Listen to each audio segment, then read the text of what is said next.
Seguimos con más de Brújula Internacional y esta tarde en el estudio también me acompaña, está conmigo el señor José Linares. Él es doctor en Derecho Internacional. Qué placer recibirte, José. El placer es mío. ¿Qué tal? Un gusto saludar a Venezuela de esta plataforma. El placer es mío. Gracias a ti por acompañarnos para hablar del asunto jurídico, que también es un tema relevante en los análisis de Brújula Internacional. Y precisamente en este esfuerzo de hacer pedagogía para que la gente entienda todos los aspectos jurídicos que además involucran a nuestro país, tengo entendido que tienes un podcast que se llama Derecho Cinético y desde allí, de alguna manera, intentas difundir todos estos temas. Cuéntanos un poco sobre ese podcast porque a partir de allí vamos a sacar temas para llegar a un punto importante que atraviesa a nuestra nación, que es el asunto de la defensa del Esequibo. Sí, bueno, en líneas generales el tema de nuestro podcast nace partiendo del cinetismo. El cinetismo considerándolo como haciendo el silogismo con el arte cinético, que es esa expresión cuando quien evalúa el arte denota que en ella hay movimiento. Y esa misma percepción hacemos los abogados al realizar estudios, análisis de algún tipo, de alguna fuente del derecho, y comprendemos definitivamente que el derecho está en una constante evolución. Es por eso, y tomando en consideración un lema, una frase de Thomas Alva Edison, donde dice que el valor de una idea está en el uso de la misma. Y es por eso que he creado la teoría del derecho cinético, partiendo desde la premisa que es ese análisis de todos esos fenómenos que inciden de manera directa en las leyes preestablecidas, que le llevan necesariamente a realizar una evolución sobre estas. Y definitivamente, desde cualquier tópico que uno pretenda evaluar el derecho no es el mismo ni va a ser el mismo.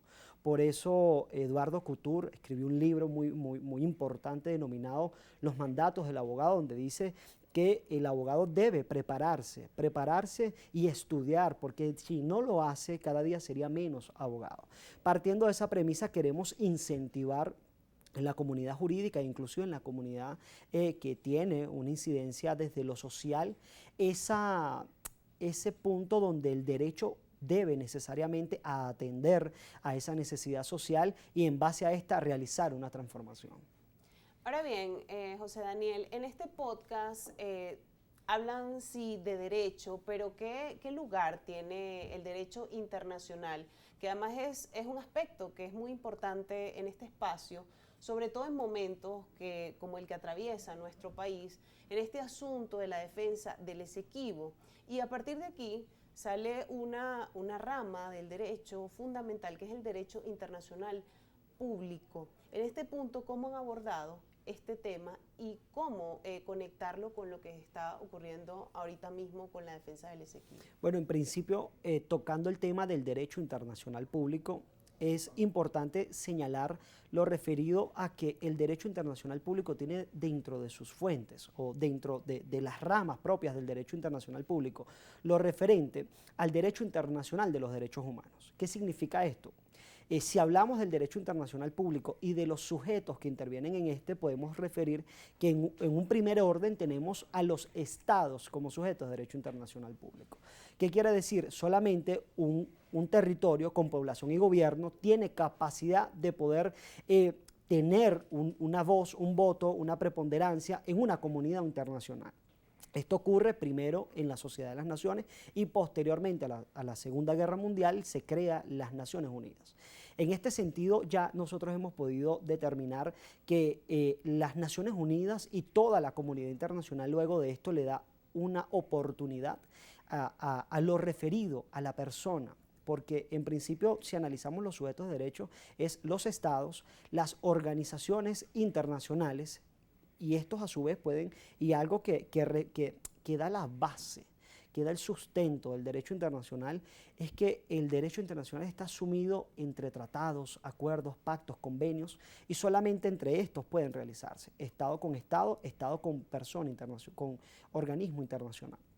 Pero hay un punto de una significación muy importante y es el referido a la persona natural.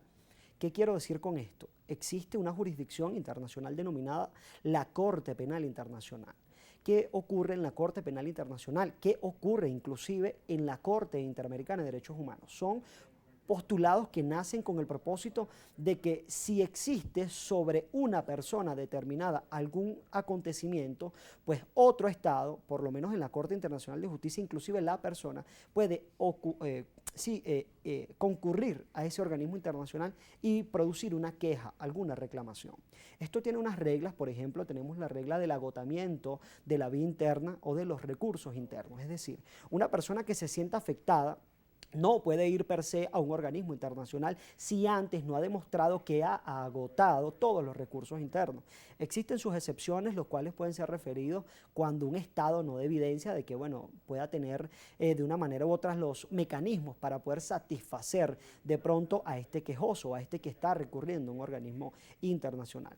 Esto es importante que lo repasemos porque si lo analizamos desde el punto en el que nace este tipo de postulados del derecho internacional público, las relaciones diplomáticas, la persona no estaba concebida como un sujeto de derecho.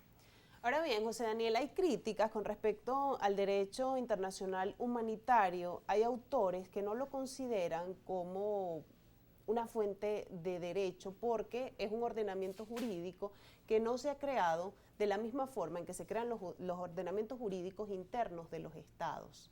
Sí, bueno, el derecho internacional humanitario desde su creación contempla el hecho de que se pueda procurar en el uso, porque aunque suene grotesco, la guerra, como nosotros la contemplamos, o como se contempla, perdón, desde el punto de vista jurídico, es un derecho. Los estados tienen derecho a ir a la guerra en caso de que exista una agresión, en caso de que exista un derecho legítimo, y esta voluntad de un estado de querer asistir o de querer ser parte en un conflicto bélico debe estar regulada. Y allí es donde nace el derecho internacional humanitario, para dar una suerte de postulados para que existan reglas claras, e inclusive en el derecho internacional humanitario manejamos los doctores en derecho internacional público y la comunidad que ha hecho grandes estudios en esta materia, que es Antonio José de Sucre, venezolano, precursor en razón de que hizo un armisticio, un pacto armisticio donde se generan las bases sobre un momento de definición de conflicto en todo lo que fue las revoluciones que trajeron a nuestra Venezuela y a toda América, que pudieron libertar a nuestros padres fundadores, y se fijaron unas reglas para poder ejecutar de una manera digna, inclusive, un conflicto tan grotesco como pudiera ser una guerra.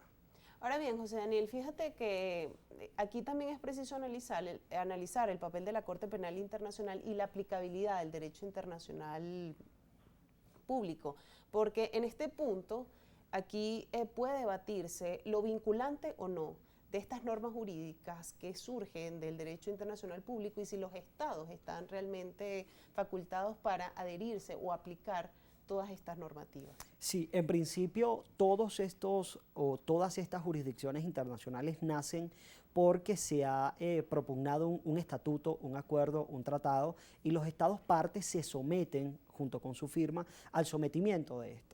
¿Qué ocurre con la Corte Penal Internacional? Tenemos el Estatuto de Roma, que define de una manera u otra cuáles son las líneas sobre las cuales los crímenes, tenemos el Estatuto de la Corte Penal Internacional, que va a definir de una manera u otra cuáles van a ser las líneas sobre las cuales se va a regir ese procedimiento. Nosotros hemos desarrollado dentro del cinetismo inclusive una crítica preponderante sobre la Corte Penal Internacional, sobre el tema de que ha fijado un baremo respecto a los delitos, pero hay acciones que se han desplegado y que se están desplegando en la actualidad, que si vemos cómo el derecho penal internacional protege a los ciudadanos del mundo, evidencian las actuaciones realizadas en esta decenia que estamos viviendo, en este tiempo contemporáneo, que hay acciones que también están dando o que están generando un daño significativo en la humanidad, contaminaciones de océanos, lagos, mares, situaciones de envergadura, y aún el estatuto no ha referido o no ha integrado formalmente el crimen del ecocidio, por ejemplo. Entonces, razones como estas nos hacen notar que efectivamente hay una vigencia en el cinetismo.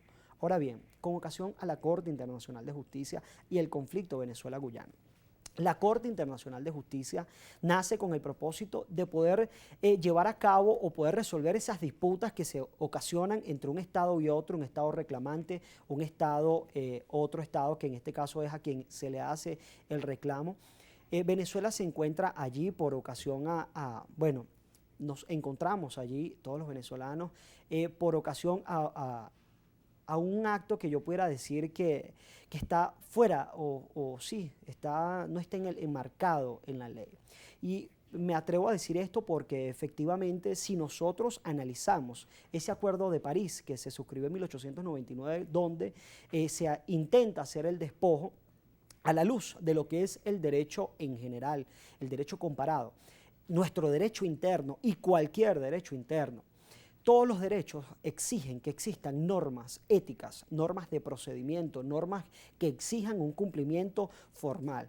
Y en este caso, en ese acuerdo de Ginebra, no se respetaron normas y es lo que al día de hoy da el argumento para poder indicar que ese acuerdo fue nulo, tal y como póstumamente uno de los intervinientes en ese acuerdo lo declaró, fue reclamado en las Naciones Unidas por uno de nuestros representantes, a lo cual generó el Acuerdo de Ginebra y por lo cual creemos que es la norma que está definiendo este conflicto. Ahora bien, algo muy breve, la competencia de la Corte Internacional de Justicia en este conflicto. Venezuela tiene su posición de que la Corte Internacional de Justicia no tiene una competencia para resolver esto, en razón de 3 puntos sencillos. Número 1, artículo 4 del Acuerdo de Ginebra establece cuáles van a ser los medios de resolución de este. En caso de que no haya una resolución en ese artículo, nos vamos al artículo 33 de la Carta de las Naciones Unidas. Establece varios elementos, investigación, arbitraje, múltiples elementos, negociación, para poder resolver esta controversia. Pero en ninguna de ellas establece que vamos a una Corte Internacional de Justicia, lo cual por eso Venezuela sostiene su posición de que no se han agotado los medios y el buen oficiante, si pudiera decirse con la humildad de vida, no ejerció una posición equilibrada en razón de que no se intentaron todos los medios descritos en estas dos normas y nos fuimos o nos llevaron a la Corte Internacional. Y el artículo 54 del Estatuto, 53 del Estatuto de la Corte Internacional de Justicia establece que si nosotros no asumimos la competencia, la Corte igual debe decidir ajustada a derecho y en base a los hechos descritos. Por lo tanto, creo que la posición que está estableciendo actualmente nuestra República está en el marco de lo jurídico. José Daniel, yo te quiero agradecer por habernos acompañado esta tarde. El tiempo es corto, ya debo despedir el programa, pero te quiero agradecer por darle luz al pueblo venezolano, a toda la audiencia de Globovisión, sobre el asunto del Esequibo, donde Venezuela tiene argumentos históricos para la defensa de este territorio que nos pertenece. Gracias por habernos acompañado. Gracias a Brújula Internacional. Hasta luego. Conversábamos, amigos, con José Daniel Linares, abogado, doctor en Derecho Internacional. Nos explicaba un poco la aplicabilidad del derecho internacional público, también el asunto del Esequibo, un asunto fundamental para nuestra república y que sigue siendo y seguirá siendo tema de análisis en este espacio en Brújula Internacional. Me despido de ustedes invitándolos a que nos acompañen cada tarde a las 2 de la tarde para seguir analizando los temas que impactan en la agenda internacional. Feliz tarde para todos.